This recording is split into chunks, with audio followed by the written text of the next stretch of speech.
Estamos aqui com o pastor Natanael Rinaldi Filho, que estará respondendo as perguntas dos ouvintes. Pastor Natanael, temos aqui a pergunta do irmão Ronaldo. O irmão Ronaldo pergunta o seguinte: tem muita gente que pensa que a inveja, a soberba, a avareza, a preguiça, a luxúria, a gula são pecados naturais da humanidade. O único pecado é a mentira que reina no mundo. Pessoas que acham que só a mentira é pecado. O que foi citado aqui, a inveja, soberba, a luxúria, são coisas naturais da humanidade. O que o pastor tem a dizer sobre isto? Nós sabemos, pelo livro de Gênesis, que Satanás, ele é o autor do pecado. O pecado significa errar o alvo. E Satanás introduziu na raça humana, no gênero humano, na natureza humana, o pecado.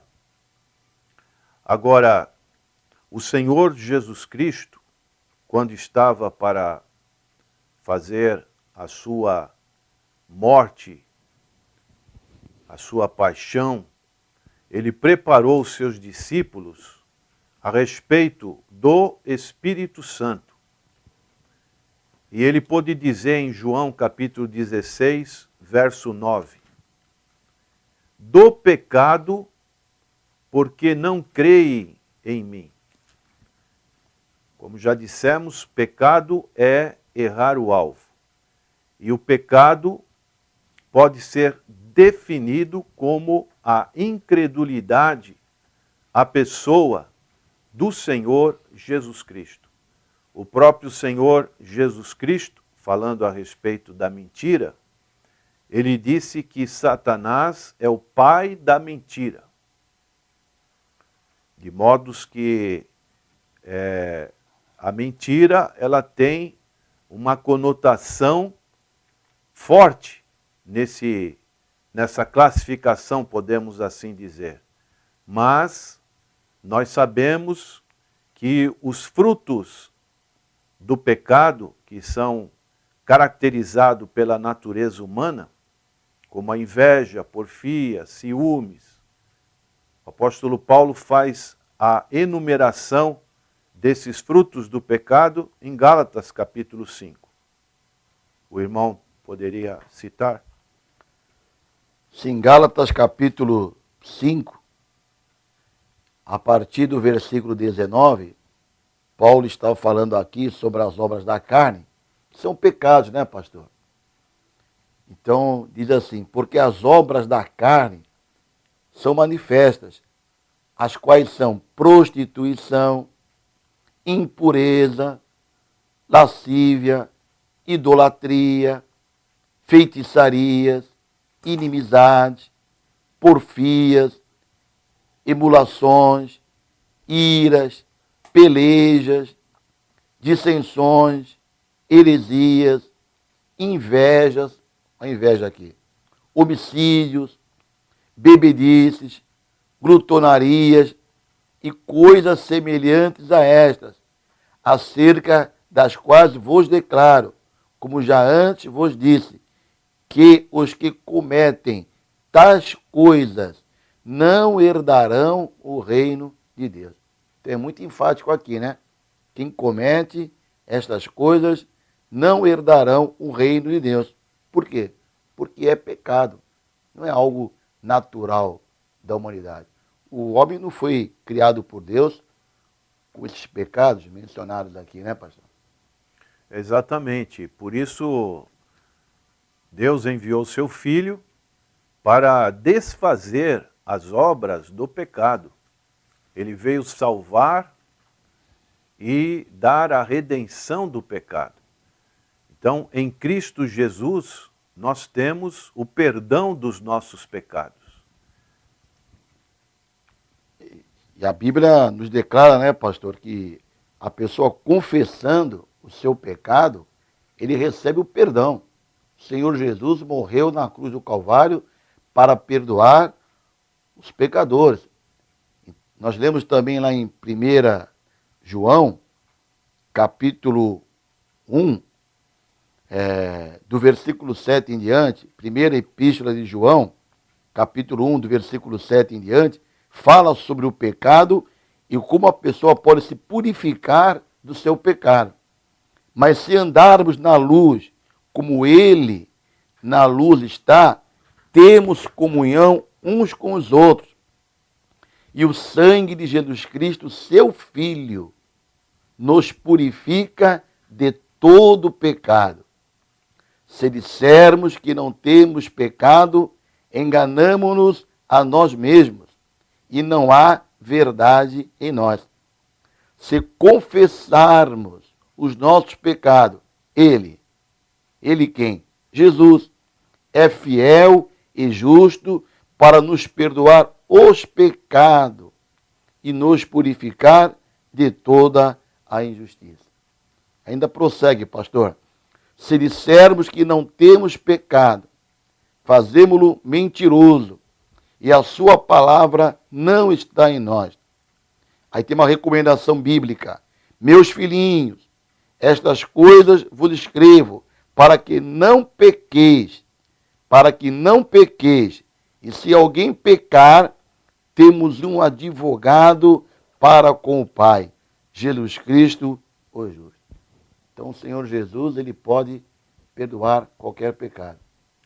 Nós podemos também observar que todos pecaram. Agora, existem os pecadores penitentes e os impenitentes.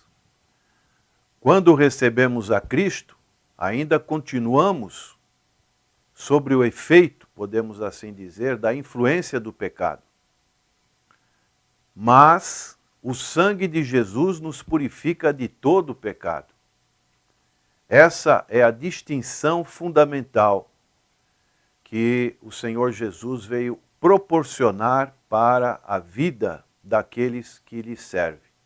Por isso, prezado irmão consulente, Ronaldo, procure o Senhor Jesus Cristo, esteja cheio do seu Espírito Santo e você terá vitória sobre o pecado. E o pastor também, sobre essa parte final que ele fala aqui, sobre o único pecado é a mentira realmente é pecado. E ela impede que uma pessoa entre no céu. Nós lemos lá em Apocalipse, capítulo 22, aonde afirma isso aí. Diz assim o texto bíblico, Apocalipse, capítulo 22, versículo 15. Ficarão de fora os cães e os feiticeiros, e os que se prostituem, e os homicidas, e os idólatras, e qualquer que ama e comete a mentira.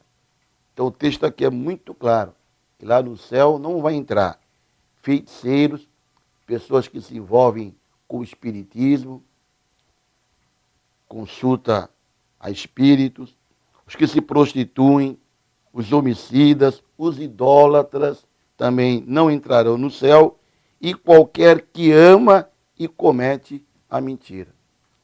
Então, está aqui na Bíblia mostrando o quanto o pecado é terrível, né?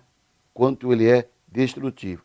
Conforme o pastor falou, quando nós temos o Senhor Jesus habitando no nosso coração, nós não vivemos na prática do pecado. Podemos pecar ocasionalmente, porque se o crente continuar vivendo no pecado, o Senhor se afasta dele. Vamos então, pastor, para uma próxima pergunta. Nosso consulente, pastor Natanael Rinaldi, filho, devemos orar em espírito para o diabo não escutar e impedir nossas orações e impedir nossas bênçãos? Tom Consulente aqui está perguntando se nós devemos orar em espírito, não em voz audível, para que o diabo não possa ouvir as orações e impedir a pessoa de ser abençoada. Essa pergunta, ela tem várias facetas.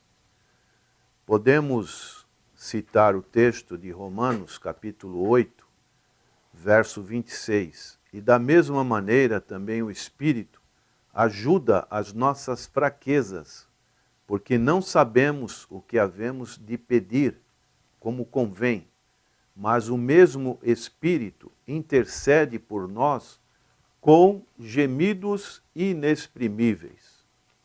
Agora, o Senhor Jesus, ele ensinou os seus discípulos a orar.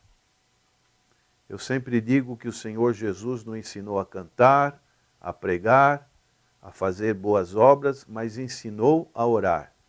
E ele fez isso em Mateus capítulo 6, a partir do verso 9, que ele faz o modelo da oração que deixou para os seus discípulos. 3 frases dizem respeito à santidade e à vontade de Deus, e 3 frases dizem respeito às nossas necessidades pessoais. E dessa maneira, nós não precisamos fazer essa oração em espírito, porque estamos orando a Deus. E Deus, ele ouve palavras sensatas, racionais da nossa parte. Agora, podemos também, no momento de grande preenchimento do Espírito Santo, podemos falar em línguas, sim, porque é algo íntimo, né? E o Espírito Santo vai nos conduzindo a isso.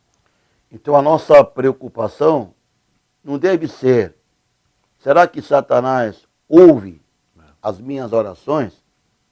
Mas a nossa preocupação deve ser, são as minhas orações egoístas, gananciosas? Estou honestamente a buscar a vontade de Deus? Estou orando com fé? Porque essa deve ser a nossa preocupação. Não ficar se preocupando se o diabo vai ouvir as nossas orações.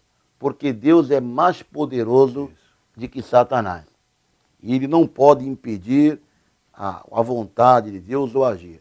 Deus querendo agir, o diabo não vai impedir. Pastor, temos uma pergunta aqui. O que significa a palavra simonia? A palavra simonia surgiu da atitude de Simão o mago, ou feiticeiro, que foi fortemente repreendida pelo apóstolo Pedro por querer comprar e vender as coisas sagradas ou as dádivas de Deus.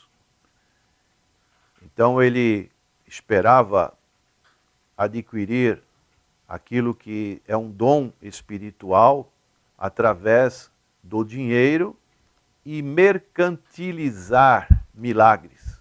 Isso está em Atos capítulo 8, né, no início da igreja primitiva, e é algo que foi repreendido por Pedro e pelos outros apóstolos.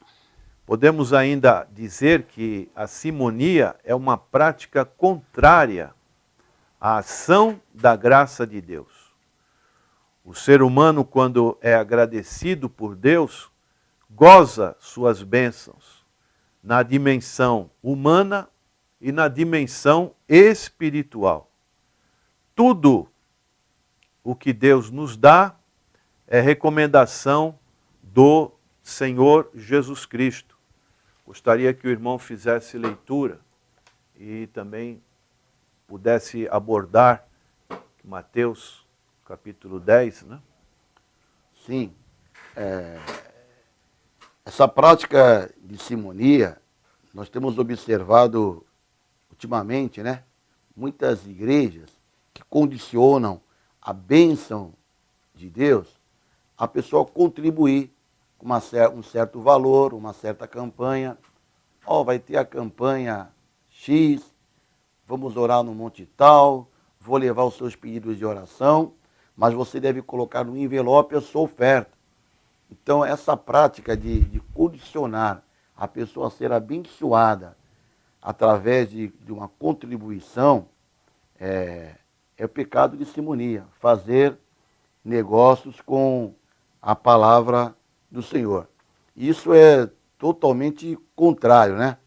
Porque a Bíblia diz lá em Mateus capítulo 10, versículo 8, que o Senhor Jesus disse o seguinte, recomendação do Senhor Jesus, curai os enfermos, limpai os leprosos, ressuscitai os mortos, expulsai os demônios, de graça recebestes, de graça dai.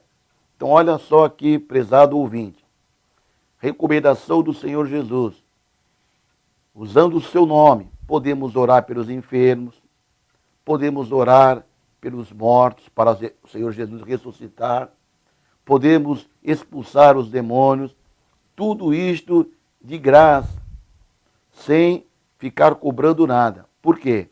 De graça recebemos e de graça nós oferecemos o Senhor Jesus. Então, é uma prática que se assemelha muito àquela chamada indulgências, né, da história do catolicismo. Então, que nós somos abençoados pela graça de Deus e não porque oferecemos ofertas. É bem verdade que nós voluntariamente contribuímos com os nossos dízimos e nossas ofertas para a manutenção da obra do Senhor, e o Senhor abençoa aquele que voluntariamente, com o coração aberto, contribui. Mas não é porque você contribui mais ou contribui menos que você vai ser mais ou menos abençoado. Então, de graça recebemos a mensagem do Evangelho e de graça nós pregamos. Pregamos a salvação no Senhor Jesus, pregamos sim a cura divina, pregamos a libertação, mas sem estar cobrando nada. A palavra de Deus ainda nos fala a respeito desses valores, em 1 Pedro, capítulo 1, verso 18, sabendo que não foi com coisas corruptíveis, e Pedro dá o exemplo, como prata ou ouro, que fostes resgatados da vossa vã maneira de viver, que por tradição recebestes dos vossos pais, mas com o precioso sangue de Cristo, como de um cordeiro imaculado e incontaminado. Então, que nós vemos que os valores de Deus são valores totalmente diferentes desses valores humanos. Por isso, quando Jesus foi tentado pelos chamados fariseus, os opositores judaicos, eles perguntaram para o Senhor Jesus, é lícito pagar tributo a César? E o que o Senhor Jesus fez? Mandou Pedro pescar um peixe, aquele peixe já tinha uma moeda, e perguntou de quem essa esfinge? E responderam, é de César. E o Senhor então deu a conclusão dizendo, dai a César o que é de César e dai a Deus o que é de Deus. Bom, então nós concluímos dizendo que precisamos ter muito cuidado com a simonia, com este pecado, e também com os simonitas.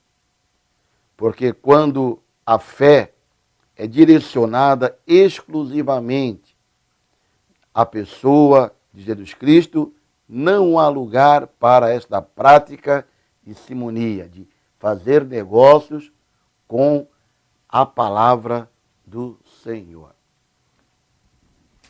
Pastor, temos ainda mais uma pergunta aqui. É errado deixar de participar da ceia do Senhor? Pessoas que são membros da igreja, que foram batizadas e na hora da ceia do Senhor não querem participar. Isso é um erro muito grave, porque se há algum impedimento, esse impedimento deve ser solucionado para a participação. O que é a ceia do Senhor? Em primeiro lugar, a ceia é uma ordenança, é uma ordem. Quando nós deixamos de participar dessa ordem, nós estamos revelando a nossa rebeldia para com esses elementos que o Senhor exige do seu povo.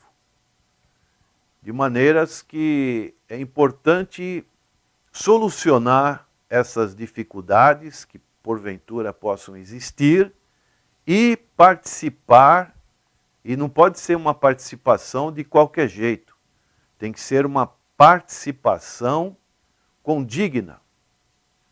Por isso Paulo diz, examine-se o homem a si mesmo e tome deste pão e beba desse cálice. Tem que ser algo íntimo na consciência da pessoa e a pessoa deve sim participar. Não pode deixar de participar da ceia do Senhor, porque é um compromisso com Deus e um compromisso com a igreja, da qual ela faz parte através da membresia. O texto que o pastor citou está em 1 Coríntios, capítulo 11, versículo 27 e 28, né? Recomendações do apóstolo Paulo. Diz o seguinte: portanto, qualquer que comer este pão ou beber o cálice do Senhor indignamente, será culpado do corpo e do sangue do Senhor. Aí vem o versículo 28. Examine-se, pois, o homem a si mesmo, e assim coma deste pão e beba deste cálice. Então a pessoa deve se fazer um exame, um autoexame. Se houver algum erro, deve pedir ao Senhor Jesus o perdão dos seus pecados e então tomar. Examine-se, pois, o homem a si mesmo, e assim coma. Então não é para deixar de participar. Se tem algo errado, se conserte com o Senhor Jesus imediatamente.